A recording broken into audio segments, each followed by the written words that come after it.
नमस्कार, news India में आप सबका स्वागत है। मैं हूं आपके साथ प्रीति सिंह। चलिए बुलेटिन की शुरुआत करते हैं। दिल्ली में केंद्रीय स्वास्थ्य और परिवार कल्याण मंत्री डॉक्टर हर्षवर्धन ने राजमंडल देशों के स्वास्थ्य मंत्रियों की 33वीं बैठक के उद्घाटन सत्र की अध्यक्षता करी है और ये बैठक वीडियो कॉन्फ्रेंसिंग के माध्यम से आयोजित की गई। डॉक्टर हर्षवर्धन ने सभी देशों से न सिर्फ कोरोना प्रबंधन पर ध्यान केंद्रित करने का आग्रह किया, बल्कि राष्ट्रमंडल की पूर्व कोविड स्वास्थ्य प्राथमिकताओं और साथ ही गैर सीओवीआईडी स्वास्थ्य सुविधाओं को लेकर यहां पर टीकाकरण पर भी ध्यान केंद्रित करने की बात उनकी ओर से कही गई।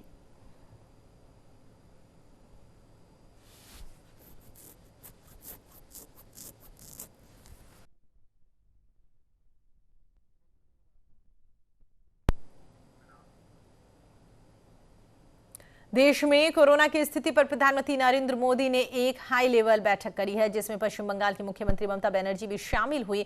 हालांकि बैठक के बाद उन्होंने प्रधानमंत्री नरेंद्र मोदी पर गंभीर आरोप लगाए और कहा कि किसी भी सीएम को बोलने नहीं दिया गया। ममता बनर्जी के इस बयान के बाद में केंद्रीय कानून मंत्री रविशंकर प्रसाद ने प्रेस वार्ता कर पलटवार किया। रविशंकर प्रसाद ने ममता बनर्जी के आचरण को बहुत ही शर्मनाक और पीड़ादायक बताया। प्रधानमंत्री जी ने देश के कुछ राज्यों के डिस्ट्रिक्ट मजिस्ट्रेट कलेक्टर से उनके जिले की कोरोना की लड़ाई में जो अच्छे काम हो रहे हैं उसको शेयर करने के लिए बैठक बुलाई और ममता बनर्जी जी जो बंगाल की मुख्यमंत्री हैं, आज उनका आचरण बहुत ही अशोभनीय रहा है। उन्होंने पूरी मीटिंग को एक प्रकार से डिरेल करने की कोशिश की। दिल्ली सीएम अरविंद केजरीवाल ने कोरोना से जान गंवाने वाले शिक्षक शिवजी मिश्रा के घर जाकर उनके परिवार से मुलाकात करी और इस दौरान मुख्यमंत्री ने पीड़ित परिवार का हालचाल जाना और उन्हें 1 करोड़ रुपए की सहायता राशि का चेक भी दिया। इस दौरान केजरीवाल ने स्वर्गीय शिक्षक मिश्रा की तस्वीर पर पुष्प अर्पित कर उन्हें श्रद्धांजलि दी। सीएम केजरीवाल ने कहा कि कोविड ड्यूटी के दौरान मिश्रा भी कोरोना संक्रमित हो गए थे। हालत अधिक बिगड़ने के कारण उन्हें बचाया नहीं जा सका।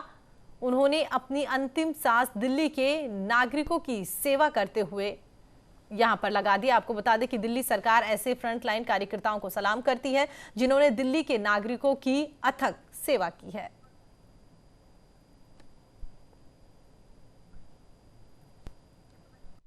तो मैं सभी से अपील करना चाहता हूं, सभी हॉस्पिटल से, डॉक्टर से, कि स्टीरॉइड्स का कम से कम इस्तेमाल करें। जो निकल के आया कि बहुत ज़्यादा स्टीरॉइड्स इस्तेमाल करने से और जो पेशेंट्स हैं वो अपनी शुगर का ख्याल रखें। स्टीरॉइड्स और शुगर इन दोनों का मिश्रण होके ये ब्लैक फंगस ज़्यादा हो रहा है, तो ये दोनों चीज़ों का ख्याल रखें। इसके बारे में हम जनता को जागरूक भी करेंगे।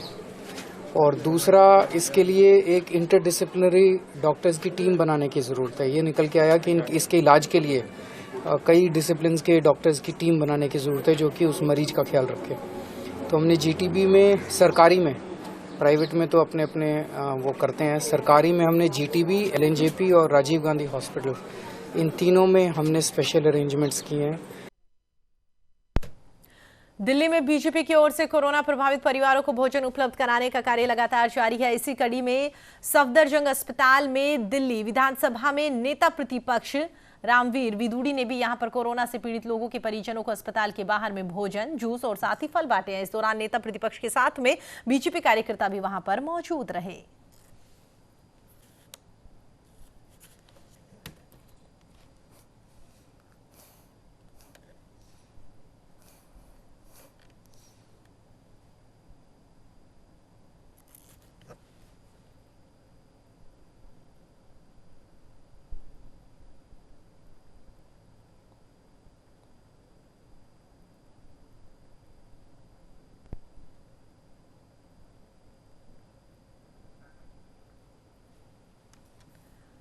दिल्ली में भाजपा प्रदेश अध्यक्ष आदेश गुप्ता ने प्रदेश कार्यालय में प्रेस वार्ता कर केंद्र सरकार द्वारा लिए गए फैसले का स्वागत किया। दरअसल केंद्र सरकार ने किसानों को उर्वरक, डीएपी, फर्टिलाइजर पर दी जाने वाली सब्सिडी में 140% इजाफे की यहां पर फैसला लिया है। साथ ही आपको बता दें, गुप्ता ने कहा है कि इससे किसानों को 2400 रुपए में मिलने वाला डीएपी फर्टिलाइजर का एक बैग अब 1200 रुपए में मिलेगा। वहीं पर आदेश गुप्ता की ओर से कहा गया, प्रधानमंत्री नरेंद्र मोदी की अध्यक्षता में हुई उच्च स्तरीय बैठक में केंद्र सरकार ने सब्सिडी के मद में 14,775 करोड़ रुपए अतिरिक्त खर्च करके किसानों को भारी राहत देने का काम किया।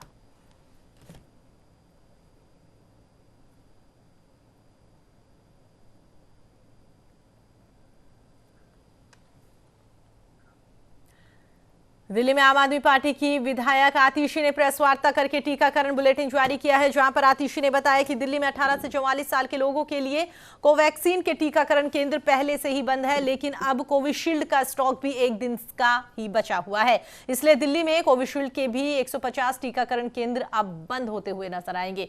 वहीं पर आतिशी की ओर से कहा गया कि 350 से ज्यादा स्थानों पर दिल्ली में कोविशील्ड 18 से 44 साल की आयु के लोगों को लग रही है, जिससे कि आधे कल से टीके के अभाव में बंद हो जाएंगे।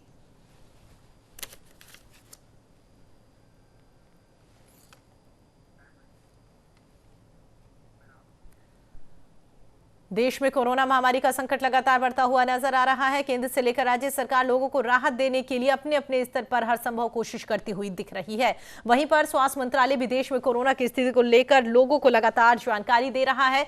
स्वास्थ्य मंत्रालय ने संयुक्त सचिव लव अग्रवाल ने यहां पर कहा है कि देश में कुल सक्रिय मामलों का 59% सिर्फ 8 राज्यों से है। 21 राज्य ऐसे भी है जहां पर रोजाना रिकवर मामलों की संख्या हर नए मामलों से ज्यादा है। वहीं पर उनकी ओर से यह भी कहा गया, कोरोना वायरस संक्रमण दर में 10 सप्ताह तक वृद्धि जारी रखने के बाद में पिछले 2 सप्ताह से संक्रमण दर में कुछ हद तक कमी देखने को मिली है। वहीं पर अग्रवाल ने यह भी कहा कि 7 राज्यों में संक्रमण दर 25% से अधिक है, जबकि 22 राज्यों में संक्रमण दर जो है वो 15% से अधिक है।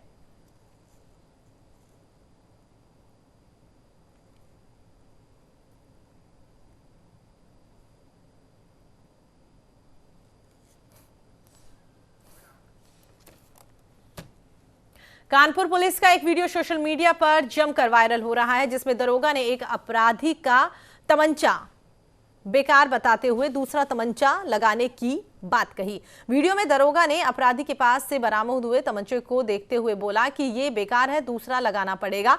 आपको बता दें कि बीते दिनों कानपुर की काकादेव पुलिस ने 3 बदमाशों को उस वक्त गिरफ्तार किया था जब वो बदमाश विधायक सुरेंद्र मैथानी के आवास के पास में किसी घटना को अंजाम देने की फिराक में थे, जिसे पुलिस और क्षेत्रीय लोगों की मदद से गिरफ्तार किया गया था। वहीं पर मैथानी ने बताया है कि हो सकता है कि लोग हमारे ऊपर हमला करने वाले थे, जिसके बाद में पुलिस ने इन्हें गिरफ्तार करके चौकी लेकर पूछताछ कर रही थी। इसी दौरान दरोगा ने तमंचे को चेक करते हुए बताया कि ये बेकार है, दूसरा लगाना पड़ेगा। अब देखना होगा कि आखिर कानपुर की कमिश्नरेट पुलिस दरोगा पर क्या कार्रवाई करती है।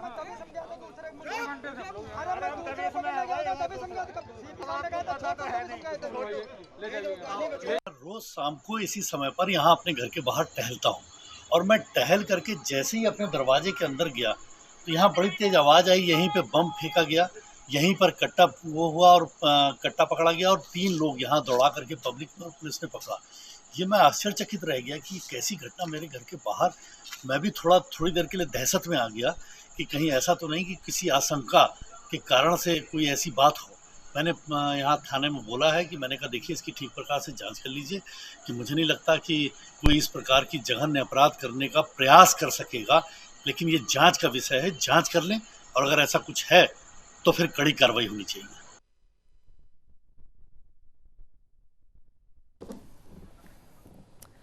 तो आपको बता दें, यूपी के कानपुर की खबर हम आपको बता रहे हैं, जहां पर विधायक के घर के बाहर से कुछ बदमाशों को पुलिस की ओर से पकड़ा गया है। हालांकि विधायक की ओर से कहा गया है कि इस पूरे मामले को लेकर कार्रवाई होनी चाहिए और साथ ही अगर वाकई जो बदमाश वहां पर पकड़े गए हैं उनकी ओर से किसी बात को कबूल किया जाता है, जिस बात का अंदेशा है कि वो लोग यहां पर विधायक को नुकसान पहुंचाने के लिए आए थे, क्योंकि उनके पास से तमंचे भी यहां पर बरामद किए गए हैं, तो कहीं ना कहीं काफी सवाल यहां पर उठते हैं। उन सवालों के जवाब लेने के लिए ही पुलिस फिलहाल बदमाशों को चौकी लेकर चली गई है। चौकी ले जाने के बाद में वहां पर पूछताछ कर रही है। उम्मीद की जा सकती है कि पूछताछ में पूरे मामले का खुलासा होगा कि इस दौरान वो विधायक के घर के बाहर क्या कर रहे थे, किन लोगों की ओर से उन्हें वहां पर भेजा गया था और क्या कुछ काम वो वहां करना चाहते थे।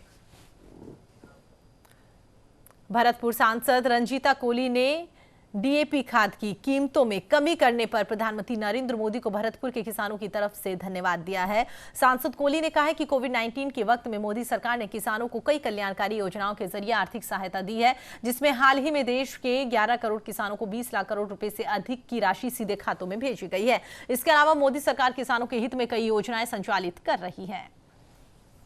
माननीय प्रधानमंत्री नरेंद्र मोदी जी का तहे दिल से धन्यवाद करना चाहती हूँ, क्योंकि कल जो ऐतिहासिक दिन था हमारे किसान भाइयों के लिए, उसके लिए मैं जिस तरीके से डीएपी खाद की कीमतों पर भारी कमी करने पर माननीय प्रधानमंत्री नरेंद्र मोदी जी ने मेरे भरतपुर के किसान और पूरे देश के लाखों करोड़ों किसानों की तरफ से तहे दिल से आभार व्यक्त करती हूँ। केंद्र सरकार द्वारा किसानों के हित में डीएपी के खाद के कट्टा की कीमत 2400 रुपये से ना होकर के 1200 रुपये में मिलेगा।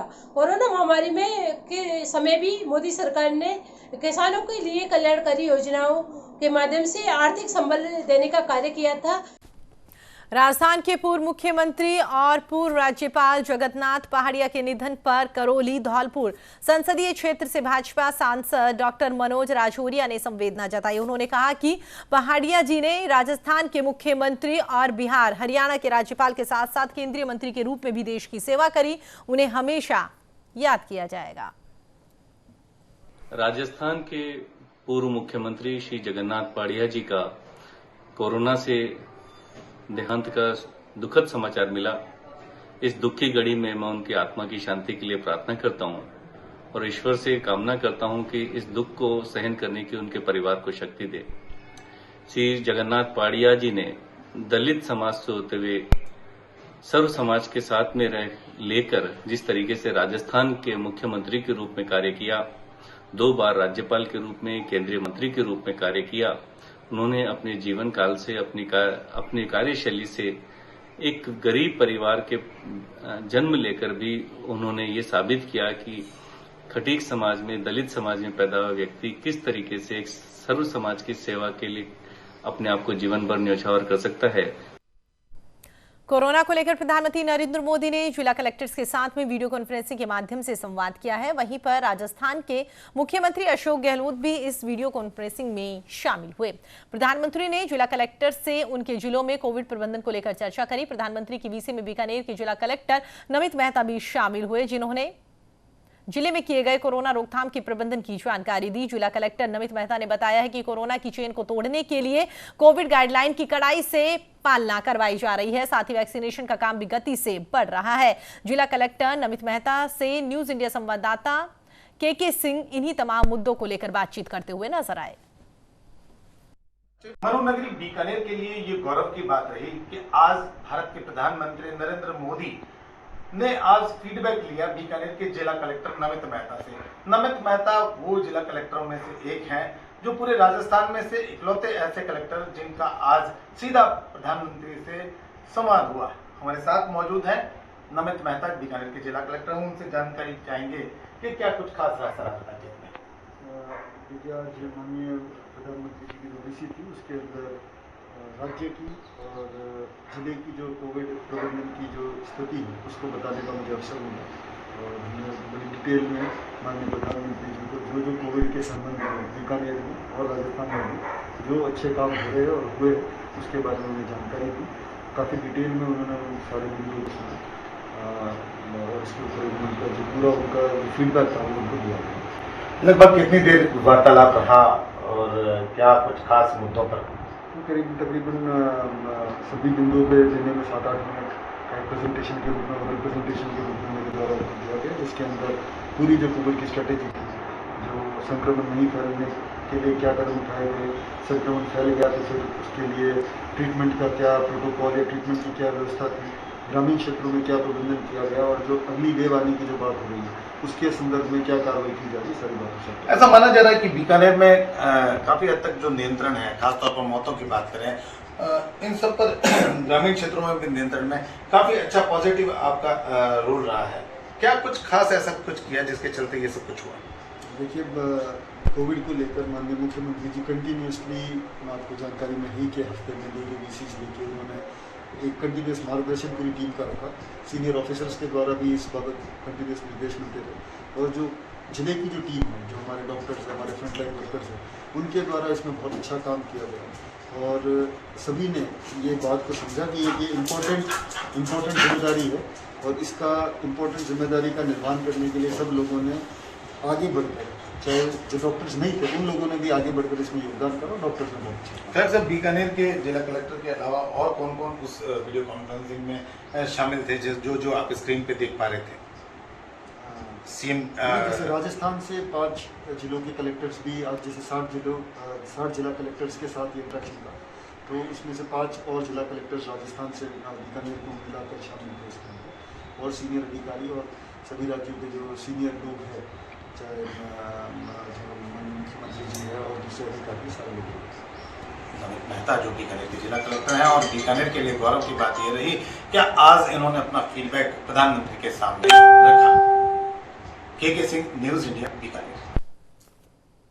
जोधपुर में आयुक्तालय की स्पेशल टीम और शास्त्री नगर थाना पुलिस ने मिलकर मिल्कमैन कॉलोनी में बड़ी कार्रवाई को अंजाम दिया। टीम ने यहां पर 144 किलो डोडा पोस्त, 2 किलो अफीम, 15 लाख से अधिक रुपए की नकदी जब्त कर ली। साथ ही मामले में एक महिला तस्कर को भी गिरफ्तार किया गया। शहर के बीचों बीच इस इलाके में इतनी बड़ी अफीम और डोडा पोस्त की खेप मिलना पुलिस के लिए बड़ी कामयाबी कही जा रही है। वहीं पर इतनी बड़ी खेप मिलना ये सवाल भी खड़ा करती है कि आखिर शहर में लॉकडाउन में इतनी बड़ी मात्रा में अफीम और डोडा पोस्त कैसे पहुंचा। पुलिस आयुक्तालय जोधपुर की स्पेशल टीम को जरिए मुखबिर को सूचना मिली, जिस पर मिल्कमैन कॉलोनी इस एरिया में सीएसटी टीम के इंस्पेक्टर अनिल यादव, थानाधिकारी पंकज राज माथुर और मैं महेश जाप्ते के यहाँ मौके पर पहुँचे। तो यहाँ ऑलमोस्ट 144 किलो के आसपास डोडा, 2 किलो अफीम और लगभग 15.5 लाख रुपए नकदी मिले हैं। एनडीपीएस के तहत उन आर्टिकल्स की सीजर की कार्रवाई जारी है और आगे कार्रवाई की जा रही है। जयपुर में कालवार थाना पुलिस ने कार्रवाई करते हुए एक नाबालिग को किडनैप कर लूट करने के मामले में एक फरार बदमाश को गिरफ्तार कर लिया। गिरफ्तार आरोपी हिस्ट्री शीटर है। वहीं पर पुलिस ने आरोपी के कब्जे से चुराई गई आधा दर्जन कार और 3 मोटरसाइकिलें और साथ ही लूटी हुई नकदी भी बरामद कर ली। दरअसल आरोपी ने अपने 2 साथियों के साथ में मिलकर 3 मई को एक नाबालिग को किडनैप किया था और नाबालिग बच्चे को डरा धमकाकर उसे 10,000 की नकदी लूटकर फरार हो गए थे।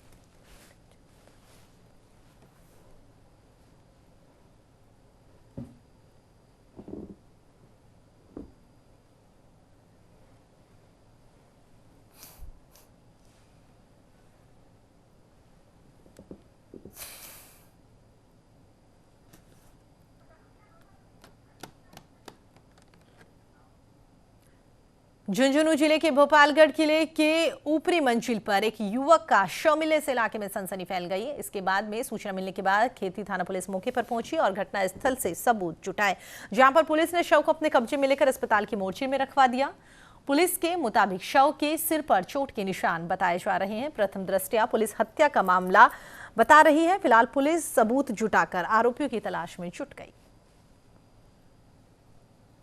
आज करीब दोपहर में 2:30 बजे सूचना मिली कि खेतड़ी जो पुराना महल है उसमें किसी व्यक्ति की डेड बॉडी पड़ी है। सूचना पर एसएचओ में जाब्ता से पहुंचे तो डेड बॉडी पे सिर पे कुल्हाड़ी से वार किया हुआ है। प्रथम दृष्टया मामला हत्या का ही लग रहा है और मृतक की पहचान बजरंग सिंह सनाव पे बहादुर सिंह गांव बिलवा के रूप में हुई है। मृतक की बॉडी हॉस्पिटल में पोस्टमार्टम के लिए लेके आ गए हैं और मुकदमा दर्ज कर आगे अनुसंधान जारी। भरतपुर के बयाना में खेतों से आ रही मां के साथ में 2 बालक झरने में बह गए। घटना गड़ी बाजना थाना क्षेत्र के शाहपुरा डांग की बताई जा रही है। पानी के तेज बहाव में पैर फिसलने से यह हादसा हुआ। मौके पर ग्रामीणों ने मां और 4 वर्षीय बालक को तो बचा लिया, लेकिन 7 वर्षीय बालक इस दौरान अचानक से लापता हो गया, जिसके बाद में पुलिस प्रशासन मौके पर पहुंचे। प्रशासन ने एसडीआरएफ की टीम को घटनास्थल पर बुलाया, जहां पर रेस्क्यू के बाद में नाबालिग का शव तैरता हुआ मिला। पुलिस ने शव कब्जे में लेकर सीएससी के मोर्चे में रखवा दिया, जहां पर शव का पोस्टमार्टम कराने के बाद में परिजनों के सुपुर्द कर दिया।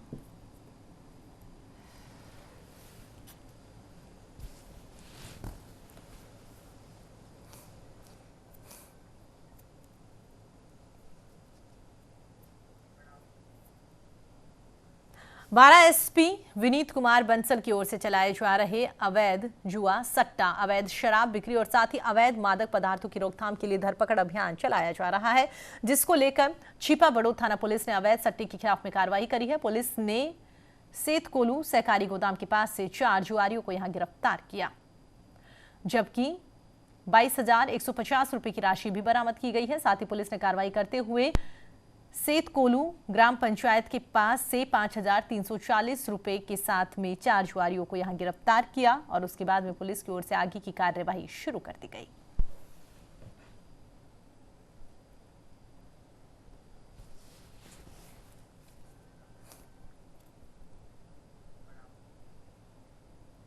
भीलवाड़ा के अग्रवाल उत्सव भवन में बनाए गए कोविड केयर सेंटर का जिला कलेक्टर शिव प्रसाद एम नकाते ने निरीक्षण किया और ये कोविड सेंटर शुक्रवार से शुरू कर दिया जाएगा।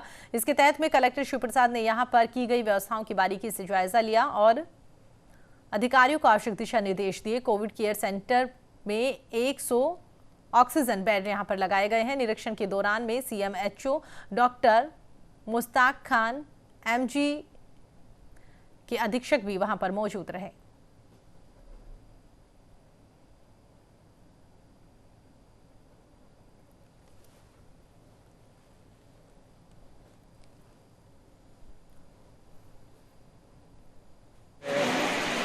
जिले और स्टेट और देश में कोविड संक्रमण पिछले महीने भर से बढ़ा हुआ था, तो ऐसी परिस्थितियों में अभी तो हमारे पास खाली बेड है, लेकिन भविष्य की तैयारी के हिसाब से इस अग्रवाल भवन में हाई फ्लो ऑक्सीजन की पाइपलाइन भी लगी हुई है और पाइपलाइन के माध्यम से हाई फ्लो ऑक्सीजन देने के लिए लगभग 60 बेड हमने तैयार किए हुए हैं और पल्स ऑक्सीमीटर या ऑक्सीजन सिलेंडर लगा के 20 बेड और अतिरिक्त यहाँ पे लगाए हुए हैं और इसको हम संचालित करने की हमारी तैयारी है। गुजरात सरकार के वन पर्यावरण मंत्रालय के अतिरिक्त मुख्य सचिव डॉक्टर राजीव गुप्ता ने बताया है कि ताउते तूफान के बाद वे गुजरात के गिर अभ्यारण्य में शेर पूरी तरीके से सुरक्षित है। वहीं पर गुजरात का वन विभाग का फील्ड स्टाफ शेरों की आवाजाही पर भी लगातार निगरानी रख रहा है। गुजरात वन विभाग ने गिर अभ्यारण्य में अकोलवाड़ी रेंज के पश्चिम में सुरक्षित रूप से जलमार्ग पार करते हुए शेरों का एक वीडियो भी इस दौरान जारी किया।